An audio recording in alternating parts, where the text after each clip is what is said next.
Morning, Ginny Barn Cat. How are you doing, sweetheart? Good to see ya. Wow. It's a beautiful morning. Good morning, Macho Man. Hey, Toby dog. Hey, Abby dog. Hi, sweetheart. Hi. Hey, buddy boy. Abby, don't push Toby out of the way. Don't be rude. Come on. All right, we got a busy day. In fact, we have an extremely busy day. Kind of getting down into crunch time for a couple of things here for our spring farm activities. In particular, I've got to finish getting some stuff ready before I can move the cattle up to the top of the pasture, probably later this week. Let's see how the crew to moo is looking this morning. Well, if it isn't my naughty heifer, Belinda Carlisle. Good to see you this morning. I don't have any treats for you. I'm just coming over to say hi. And a good morning to you, Audrey. How are you? Hi, Alice. Hi, Amelia. How are you doing? I know, Alice, you're still shy with me. Come the end of this summer, I think we're gonna be friends. That's my hunch. Well, we got the moms camping out inside the barn this morning. Hey, Ariel. Morning, Astrid. How's it going there, Annabelle? Oh, you don't have to be shy, baby Belle. I'm your friend. Hey, Betty. How's it going, sweetie? We finally landed, and Annabelle's calf is named Betty Rubble. Betty Rubble's doing really good. Annabelle's doing really good, too. Of course, Betty's past the age of letting me pet her. She's like, nope. I'll see you later, mister. Yeah, I think I'm breaking up the barn party in here. But yeah, the grass has finally grown to the point where I can actually kick the cows out of here, put them out to pasture. I'll open this area up and let the boys have access to it. And then eventually I'll actually start grazing them too pretty soon. The goal is probably by the end of next week to completely clear this area out. And I'm gonna be starting a process that's gonna ultimately lead to the setup for my winter yard for next year. And I'm gonna be making some changes with how all of this is set up. But before I can get to that, I've got a lot of other tasks I've got to tackle. And one of those tasks this morning is I've got to fix my electric top wire line that runs basically all around this pasture. It was broken during an ice storm this winter, and I haven't really bothered to fix it, but now I need to fix it. Morning, birds! How's everybody doing this morning? Release the Kraken!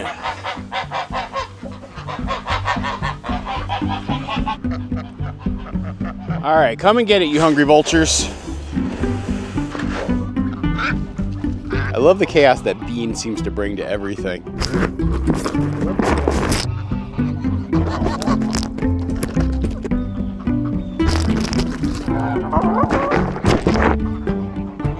You're such a good boy. Yes, you are.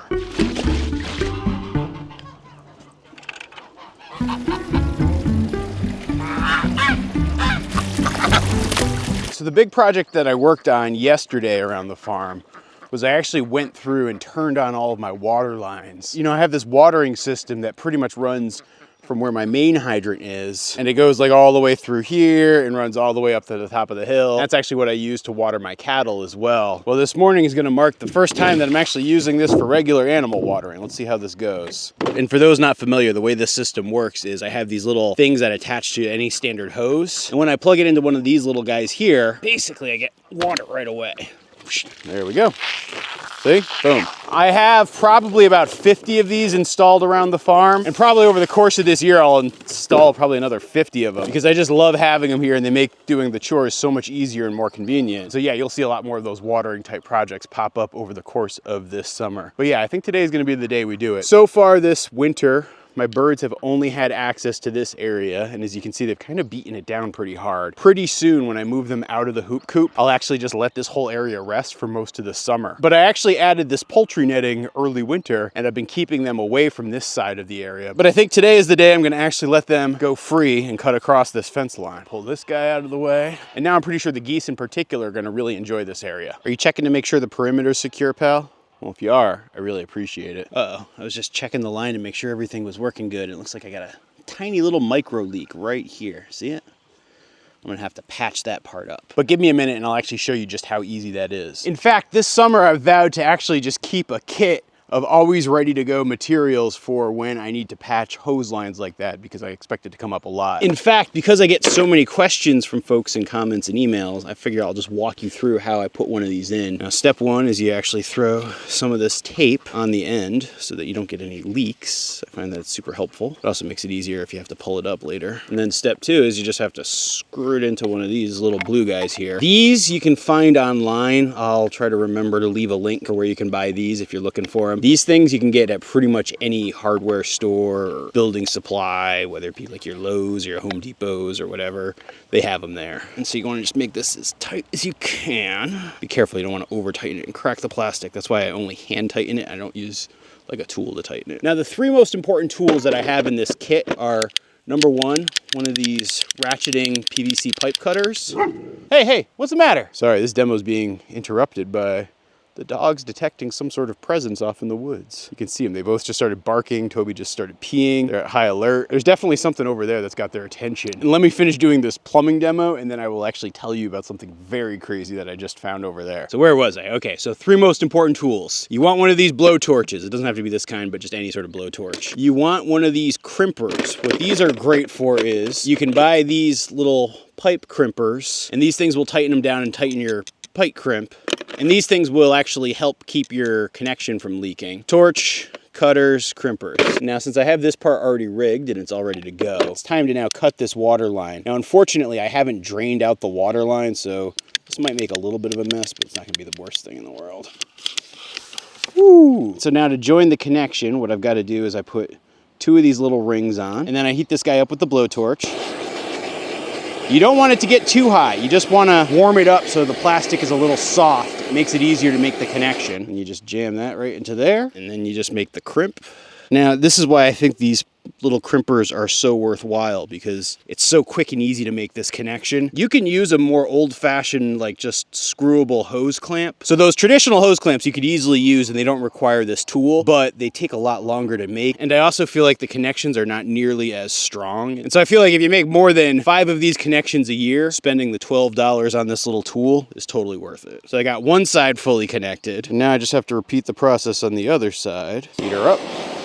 Now I join them up just like so. There we go. Sure we're not getting any leakage. That looks good. And so yes, I just patched a leak that developed over the winter, and I made a better connection and another connection point that'll particularly come in handy when I have the pigs over here this summer and I need to get them water. The last couple of days here on the farm have been just lots of little fixes like that, just seeing every little thing that pops up and be like, ooh, I should fix that, and just, taking the time to get in there and fix it. In a lot of ways, it might make you feel like you're not actually making all that much progress, but when I stop and look at the number of little repairs like that I've made in the last 72 hours, I feel like I've got a whole heck of a lot of momentum. And by the way, I mentioned that I'd made an interesting discovery over here. So as you guys know, I have trail cameras kind of scattered around the farm, and I'm always just kind of watching to see what sort of wildlife develops. And for the couple of trail cameras I have over in the cedar swamp, I've seen a lot of activity lately. In particular, the bears are out, a lot of raccoons doing their thing, coyotes out doing their thing. But far and away, the animal I've been most excited to see make a return is the moose. Let's compare that size to other animals that I have walking around in that same exact spot. And then you see this moose that's just gigantic. And it's so nice to see them. I haven't seen activity of moose, or I haven't seen a moose on the farm in a couple of years. But actually, when we first bought the farm, I was seeing moose activity regularly. Back in 2017, when we were actually doing the renovations on our house, I came up here while I was still living in Washington, D.C., and I stayed for the weekend. And rather than stay in a house that was stripped down to the studs, because it was like Memorial Day weekend, I was actually camping up on the top of the pasture there. And I remember one morning I woke up and I was coming down the hill to get my day started. Funny, I was about to say almost start doing my chores, but I didn't really even have chores to do back then. But I came down the hill, and pretty much as I was halfway down, I actually saw a moose wandering right around here, like pretty much in this area that I'm in right now. And again, just as a reminder, none of this stuff was actually here. This was all just kind of open land. The only thing that was here was that shed and the barn. It was actually the first time I'd ever seen a moose in person, and it was such an awe-inspiring sight. And so every time since that moment that I've seen moose, and I've probably seen a dozen since I've moved up here, I don't know, I just always get such a rush. And so it made me so happy to see that trail camera footage and see that moose. When people ask me why it's bad business to be in the duck egg business, this is an example of why. Ooh, this one's warm and freshly laid, but it's already immediately covered in mud. A duck will drop their egg pretty much anywhere, and as a result, they're often filthy. So it takes a lot more work to clean a duck egg than keep your chicken eggs clean. And when you combine the fact that you've got to not only wash that egg, but also find that egg scattered somewhere around the farm, versus chickens who are really good at leaving them in one specific spot, this is why we got out of the duck egg business. Rise and grind, weirdos.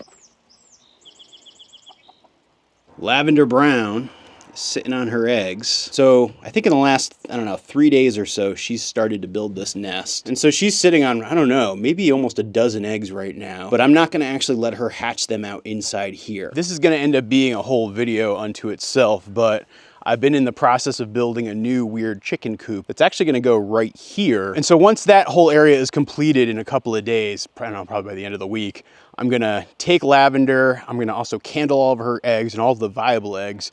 I'm gonna set up inside this new special coop that's really designed for what she's trying to do. I think you guys are gonna really like the design I came up with, as well as what it's like to build that project. So stay tuned for that video. All right, let's see what we can do to fix this fence. You know, I installed this fence, gosh, 4 years ago, I think now. And so it's just got like certain things that need to be replaced. So like, for example, the thing that keeps the wire from hitting the post fell out over here, and I just gotta replace it. So it's just one of these basic plastic pieces. And you can use either a nail or a screw, but I found that the screws actually last longer. You basically just slide this guy into here,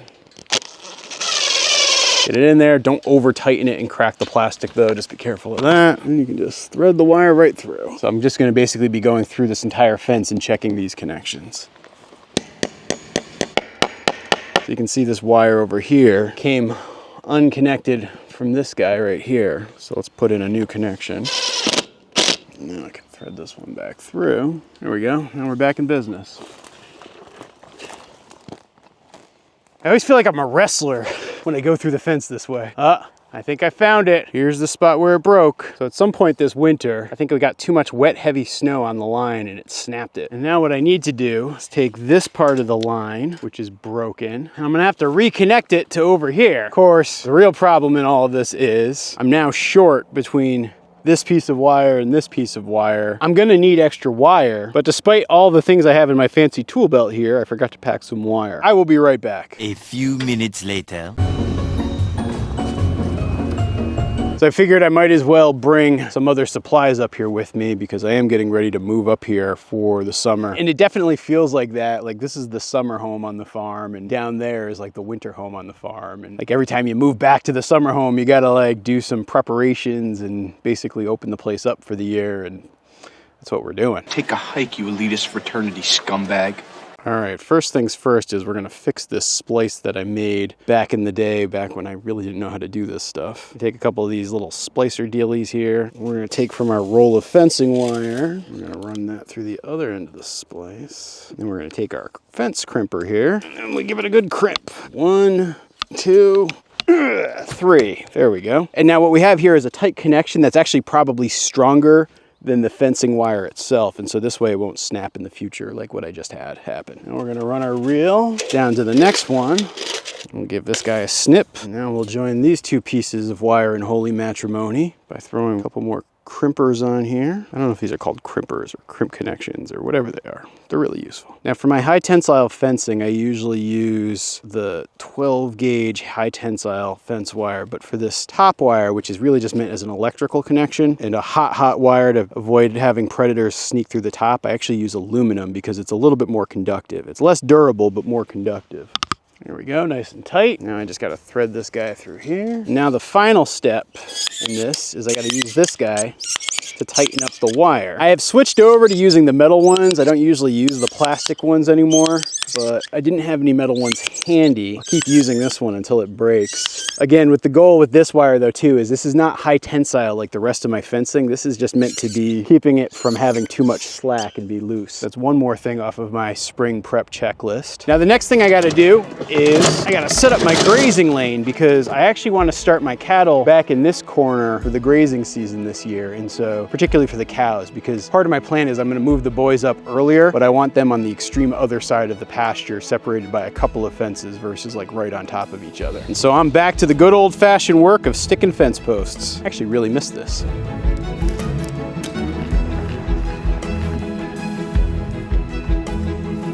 Okay, so now I have a nice alleyway that leads all the way back and forth up and down this row. So I can march my cattle in through this gate and I'll send them down that way. And very, very soon the cattle will be grazing these pastures. Of course, I do need to hook up my solar charger before I can do any of that. I've actually had this charging for the last 2 days, so it should be ready to run. Let's see how it does. Ground connection down there. I think I hear it. Now let's flick the switch. And I think this should be live. Let's test it, see if it's going.